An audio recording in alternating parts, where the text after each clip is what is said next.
Welcome to this week's special show, ladies and gentlemen. Well, there really isn't anything special about it other than it is the final show for season three. As I mentioned in last week's episode, I will be taking a break from producing episodes over Christmas and New Year's. That's so I can really focus on spending time with my bride. It has been a really hectic season on the show, guest cancellations and rescheduling. We have had some fantastic guests actually fulfill their commitment, and for that, I'm grateful.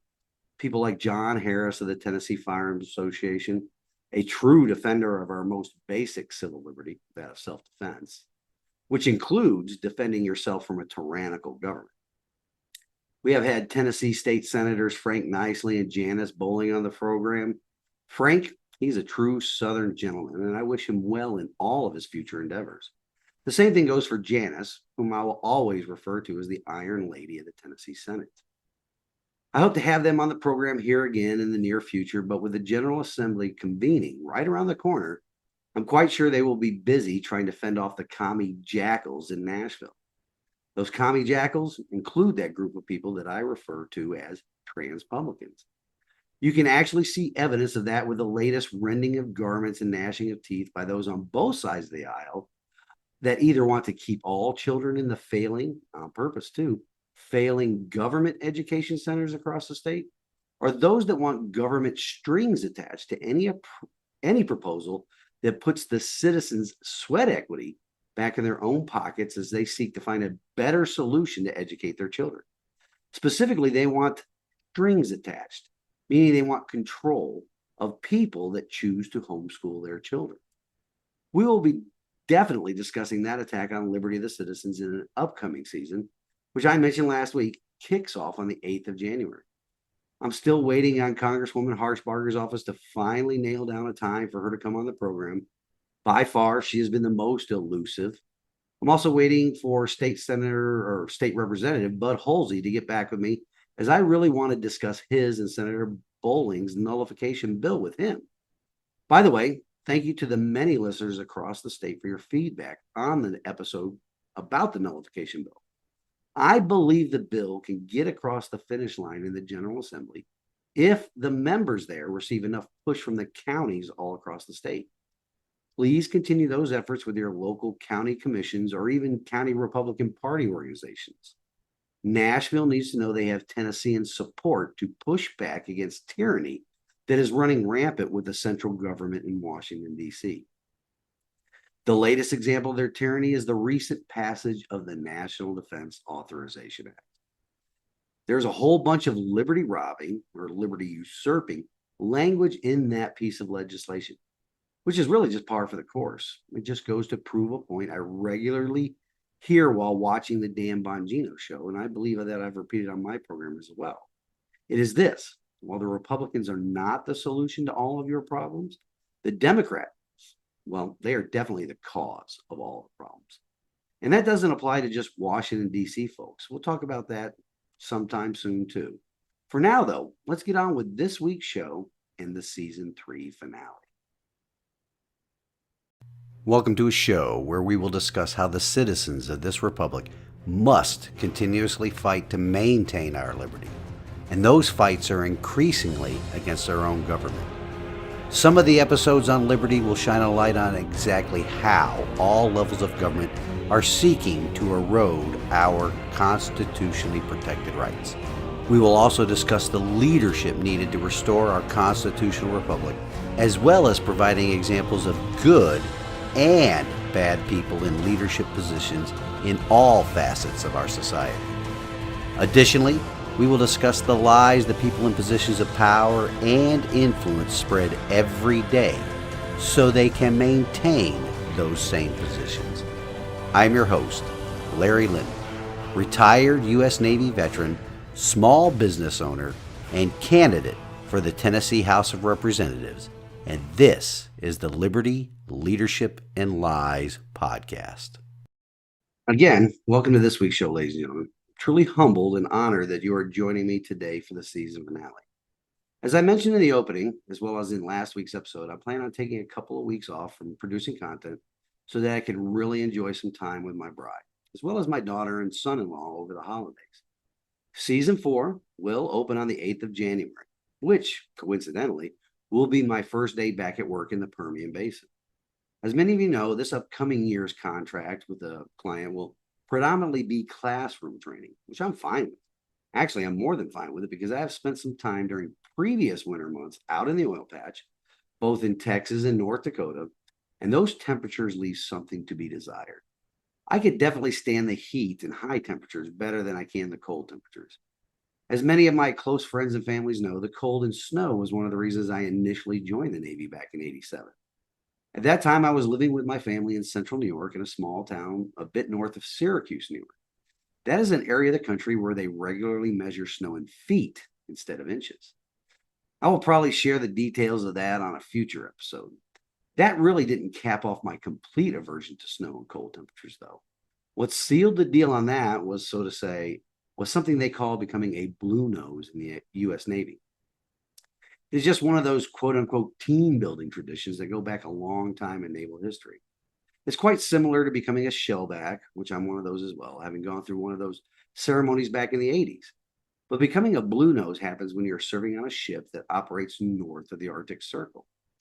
For a bit of background, a blue nose is simply a sailor who crossed the Arctic Circle above 66 degrees 34 minutes north, just like crossing the equator or becoming a shellback, as I just mentioned. There's a line crossing ceremony associated.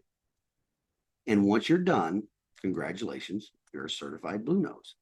Tradition states that in order to join the order of the blue nose, a sailor must cross that line, and when they do, they enter the realm of Boreas Rex, King of the North. The only way to be accepted into the order is to successfully complete his list of challenges. The list of challenges, at least on the submarine I was stationed on back at the turn of the century anyway, before a generation of weak sailors joined the Navy and started screaming about hazing. Well, on the submarine, the challenges or ceremony included a lot of ice and near frozen water. I'll leave out much of the other stuff because it was mainly the huge tubs of ice and water and being sprayed with firefighting water, which is seawater that has been freshly ingested into the boat's variable ballast tanks while operating under the polar ice cap, which means it was very, very cold. You see, salt water doesn't freeze at 32 degrees Fahrenheit. Seawater does not freeze until somewhere around 28 degrees Fahrenheit. One of the challenges I had to complete was something called diving a torpedo tube. That's when you have to crawl into a torpedo tube and inch yourself down the entire length of the tube. It's a bit over 20 feet. And scrawl your name on the inner door with a grease pencil and then inch your way out backwards. While you're inching your way down and back, you're being sprayed with that minus 32 degrees firefighting water. Then there are a couple of more challenges, one of which is being immersed in a large tub of ice water up to your neck.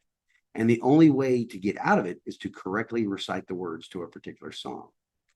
Now, these challenges vary among submarine crews, so other Blue Nose sailors may have done something a bit different, but they all involve temperatures that turn your nose blue, so to speak.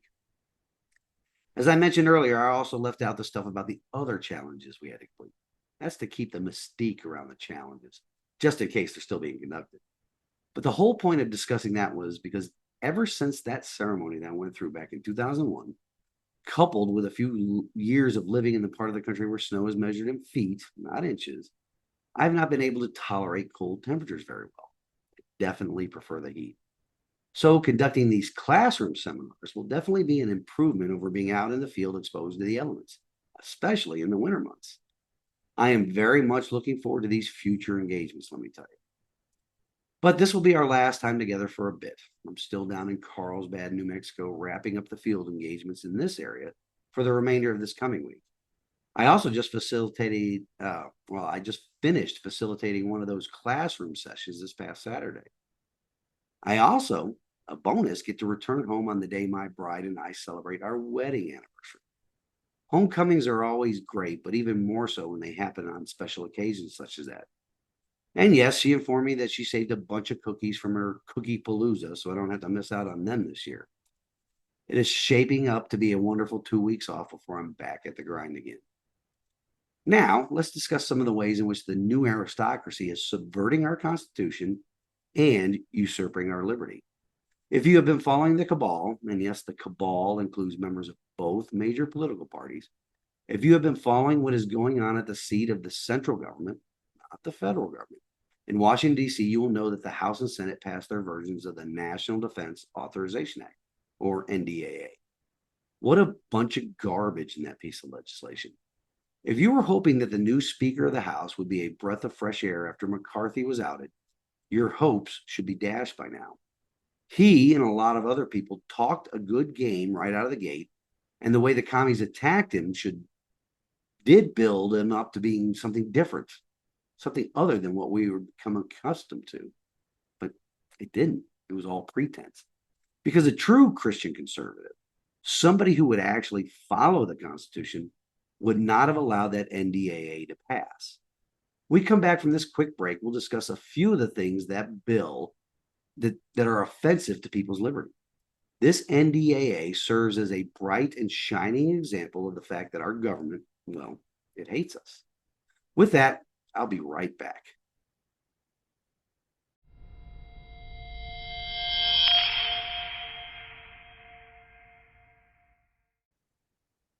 All right, ladies and gentlemen, we're back. Let me ask you a few questions. First, do you like paying for abortion vacations? How about paying to have your government spy on you, the citizens, without first obtaining a warrant? Are you okay with that? Ignoring the Fourth Amendment to the Constitution? Or maybe you're all okay with your tax dollars paying for transgender surgeries. Is it okay with you that your tax dollars are being spent on drag queen story hours on military installations? Well, that was the renegotiated bill that House Speaker Johnson allowed through. It is an NDAA so terrible that more Democrats than Republicans voted for it last Tuesday. It's not an action that is very conservative or even Republican for that matter, don't you think? Of course, Speaker Johnson gave an excuse about the extension of the Section 702 provision that has been weaponized against the citizens of this republic. He stated that it was necessary to include a 4-month extension of Section 702 in this bill to allow lawmakers time to agree on an overhaul of that program. An overhaul? Really?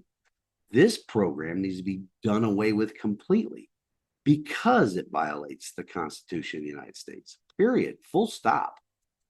On the Senate side of our Congress, only 6 Republicans voted against it.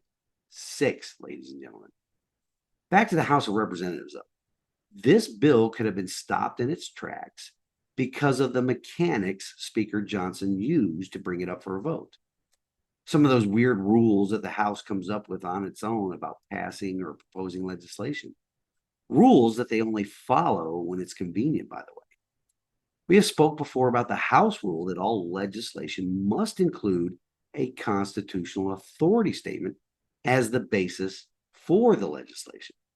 A rule that is followed by only throwing 1 or 2 of the enumerated power clauses on the bill, which often don't even match up with the intended use of the piece of bill or piece of legislation.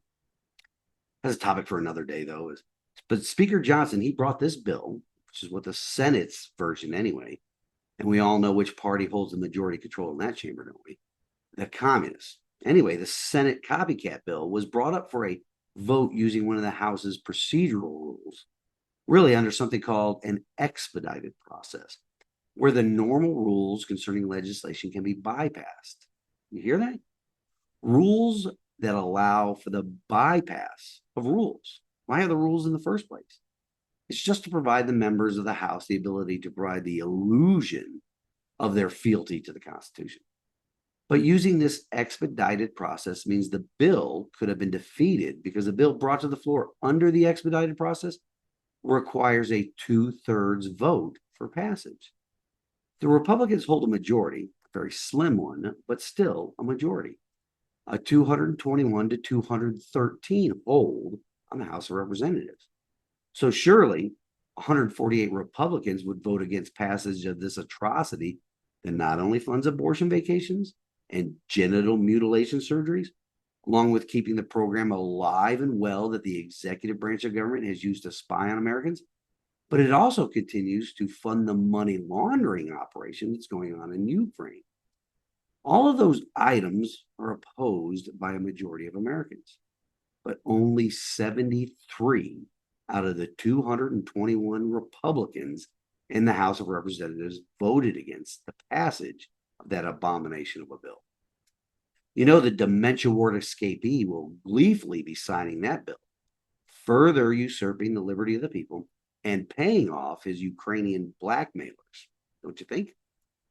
Of course, the usual suspects in the Tennessee delegation voted to usurp the rights and sweat equity of Americans. That was Chuck Fleischman of Tennessee's 3rd Congressional District, Scott DeJarlais of the 4th Congressional District, and David Kustoff of the 8th District. I was pleased to see that Diana Harshbarger, Tim Burchett, and speaking of Congressman Tim Burchett, if you are not following him on Twitter, you have to. Some of the stuff he posts there is absolutely hilarious as he pokes fun at the communists. He and State Senator Nicely play that social media game very well against those commies. Anyway, continuing on, Harshbarger, Burchett, Ogles, Rose, and Green all voted against the passage. But get this, that communist loon that represents the 9th District over by Memphis, Congressman Cohen, he voted against the bill. That's almost like a unicorn sighting. It is an extremely rare event when a Democrat member of the House or Senate votes against legislation that robs the citizens of their liberty or wastes our sweat equity in the money laundering scheme called foreign aid. This piece of liberty eroding legislation is just more proof, ladies and gentlemen, that our government does indeed hate us. They are only concerned with solidifying their positions at the helm of the constitutionally created organization that ignores the Constitution, and they seek to rule us and not govern us by the consent of the government.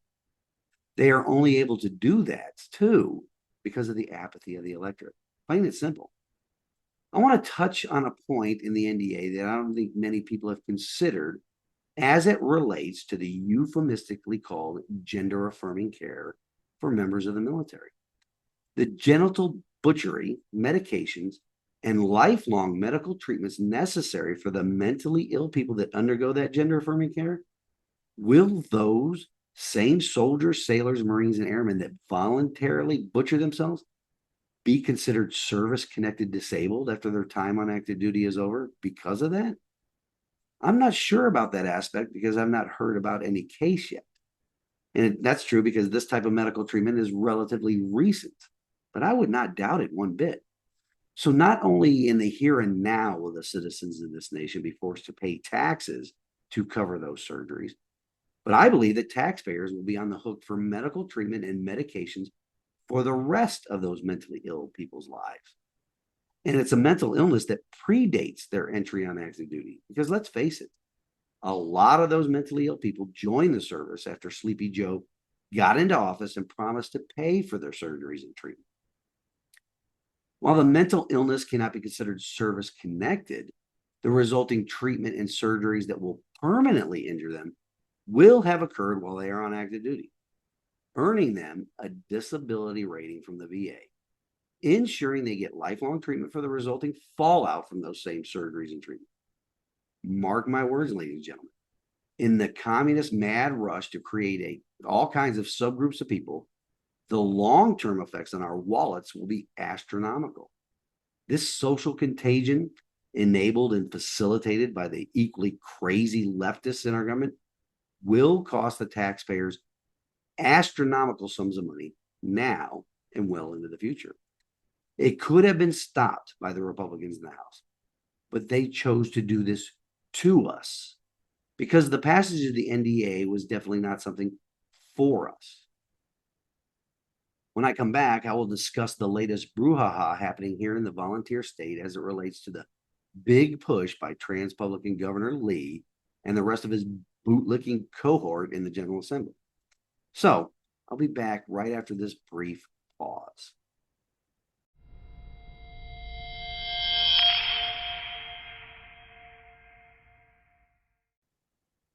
All right, folks, we're back.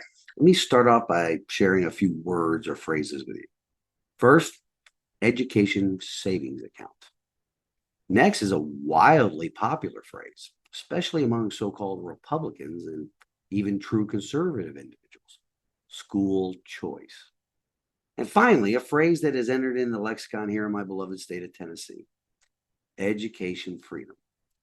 All three of those phrases seem to rally those on the right side of the political spectrum, for good reason, too, because they infer some type of personal autonomy or control over the education of their children. But is that really the case? Or are they words and phrases meant to provide the facade of freedom that the people served in all levels of government need in order to keep their positions of power and control? Let's begin with a phrase or program called the Education Savings Account, ESA, here in Tennessee.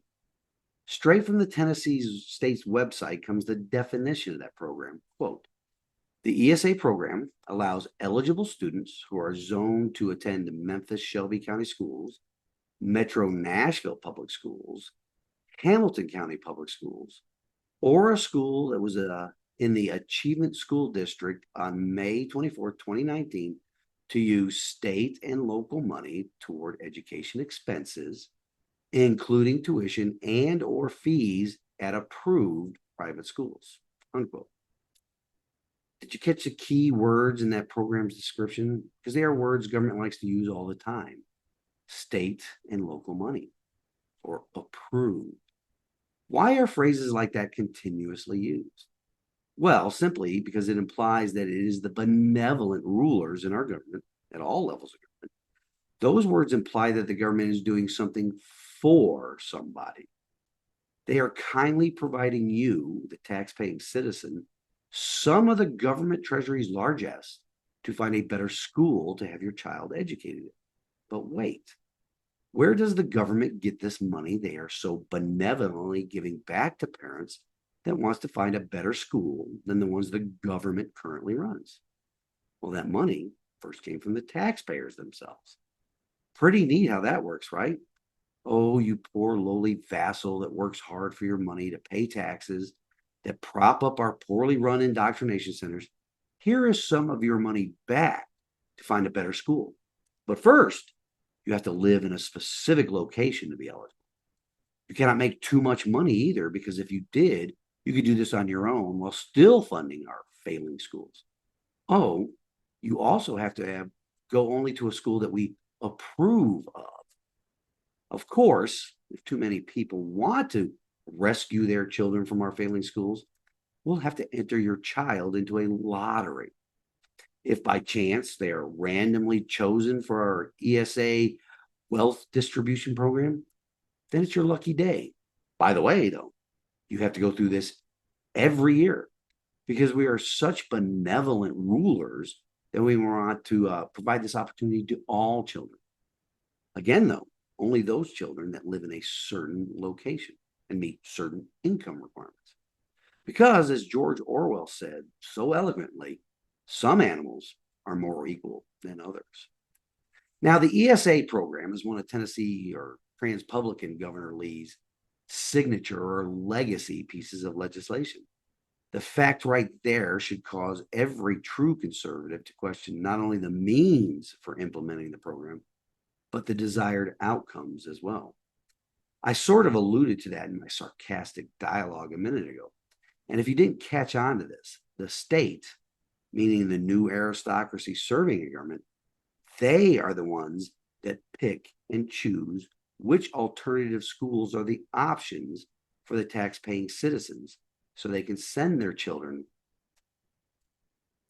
And just like every other program, institution that receives quote unquote government money, there will be strings attached. Always. If you can name one organization anywhere that receives some money from any level of government where there is not strings attached to it, please let me know. Shoot me an email. It's Larry at libertyleadershipandlies.com. Again, that is Larry at libertyleadershipandlies.com. All one word. I would love to be proven wrong on this, but I do not think that that will be the case at all. Noticeably absent from the initial list of quote unquote eligible institutions for ESA money to be sent to in order to rescue children from the socially destructive public school systems in our state were people that homeschool their children. Much like people that send their children to private schools, these homeschool parents pay the taxes to support the government-run schools and they pay for the curriculums that they use to properly educate their children. Private schools, children's parents, they pay taxes to support the schools and tuition at the private schools. Why aren't all home schools and private schools eligible for the original or under the original ESA program? Could it be because of the strings that come attached with that government money that those parents in private schools do not want to operate within those strings? Or that the government could not figure out how to make the strings palatable enough for those two groups? The former seems more likely. Whatever government touches turns to crap, especially those items outside of its enumerated powers. Those things serve only to enrich those that serve in government and rob the people of their liberty. But what about those other two phrases I mentioned at the start of this segment? School choice and education freedom. They sound good as well, don't they? But don't be fooled, ladies and gentlemen. Those phrases are just more of the artful lies that governments use to sell these pieces of legislation. The school choice brought about by the government's ESA, well, that is a lie, because if you participate, you only get to choose from the institutions approved by the government. And those institutions agreed to the strings attached by government to those programs. Education freedom, which is the term being bandied about now by Governor Lee and every one of his boot-licking fellow Transpublicans in the General Assembly, are not very highly esteemed governors using that term to describe the plans to expand the ESA to every county in the state. On the face, that sounds pretty good, doesn't it? It kind of weakens the argument that some animals are more equal than others. What doesn't go away are the strings attached, though. Allowing government control. What do you think will happen with those institutions that agree to participate in the program, becoming the choice for parents to take their kids out of government schools? What will happen to them in the long run? Well, the same thing that happened to public schools all across the state and across the nation. They become beholden to the government in what they are and are not allowed to teach, as well as in how and how not to teach. Just how long will it be before the government requirement to participate as a school choice school in the ESA program means that those private institutions will have to hire educators that belong to the National Education Association and the Tennessee Education Association? Those are the unions that destroyed public education in the state and in our republic. With that, I'm going to take a quick break before I come back for closing out the show with some information on education freedom as well as with God's Word. So we'll be right back.